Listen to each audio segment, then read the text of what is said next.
All right, so I just got my kefir grains. I am getting ready to revive them. I got my grains from a brand called Fusion Tea. I found them off of Etsy. They had one of the higher reviews. I bought from a couple different people before. I think I bought from Fusion Teas previously, but they just had good reviews. It does come in organic whole milk if that's important to you. Some brands, they'll send it like in a little plastic cup like this. And other brands will come like in a little plastic baggie. And in theory, you shouldn't have to buy your grains over and over again like I have. But I do really well with my grains in winter and spring. We're not very busy. But I hit summer and I hit fall and we're busy. The house gets warm. I don't take care of my grains the way they should. And I'm always so nervous that I'm going to get food poisoning or give my kids food poisoning if I haven't been properly taking care of them. So I usually just toss them out and start again. This year I have a freeze dryer. So once this batch of kefir gets up and going, I will be freeze drying my grains and also freezing some as well. So that I don't have to keep buying them. Anyways, let's get started. So these are your grains right here. Turn off my light so you can see a little bit better. All right, so they're kind of an off-white. They kind of look like cheese curds a little bit. So your grains are a mixture of yeast bacteria on this polysaccharide matrix called a kefir. The polysaccharide is just a long chain carbohydrate, like potato starch or pectin in apples. It's just the bacteria make this instead of this something being like in a fruit. So kind of think of your kefir grains as a coral reef. If your yeast and bacteria are doing well, your grains will continue to grow because they flourish as your yeast and bacteria are doing well. Right. So you want to take your grains. To get started, I'm going to use a smaller cup because I don't want to waste my milk.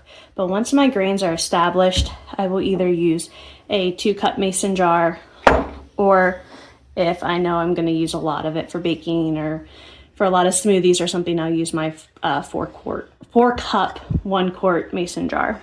All right, so it's very simple. All you have to do is gently put your little grains into your cup here.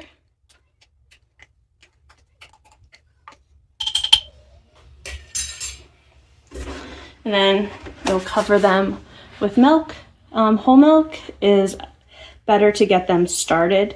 And then once they're established, you want to switch to a lower fat milk, you can.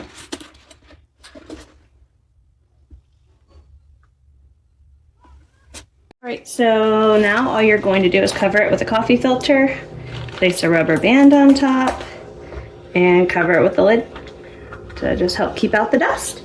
Now you're going to let this sit for about 36 hours. Where I live, it's winter right now, so it will probably need all 36 hours. During the summer, if I've done this, it'll be more along the 24-hour mark, but our house is just colder right now. So in 36 hours, you can strain your grains. I actually have a different method I will show you in another video, but everyone tells you to strain them. So strain your grains and just put the grains in some new milk and wait another 24 to 36 hours. So what you're looking for is kefir that's thicker, has a tangy smell, tangy taste as well.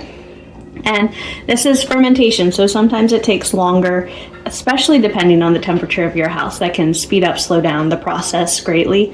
And just because your kefir is like very thin or watery to begin with doesn't mean you failed. Just keep trying until you get to that thick consistency. So a quick thing about milk, if the milk that you use has been ultra pasteurized, that just means they used a higher heat, 280 degrees, versus regular pasteurization is about 161 degrees.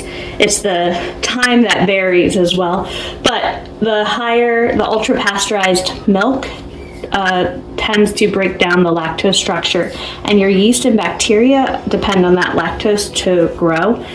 So if you are using ultra pasteurized milk and you're noticing that your kefir is not growing very well, I would suggest trying to find a regularly pasteurized milk instead. Also, I haven't used raw milk before. I know some people might use that, but I have heard conflicting statements on it that using raw milk has more bacteria in it, which may compete with the bacteria in your kefir and might cause your kefir to not start off as well. So doesn't mean that either of these things won't work, doesn't mean raw milk won't work or ultra pasteurization won't work, but if you're using them and you notice that your kefir is not thickening up, it's not getting to the consistency you want, I would try moving to the conventional store brand milk and see if that helps.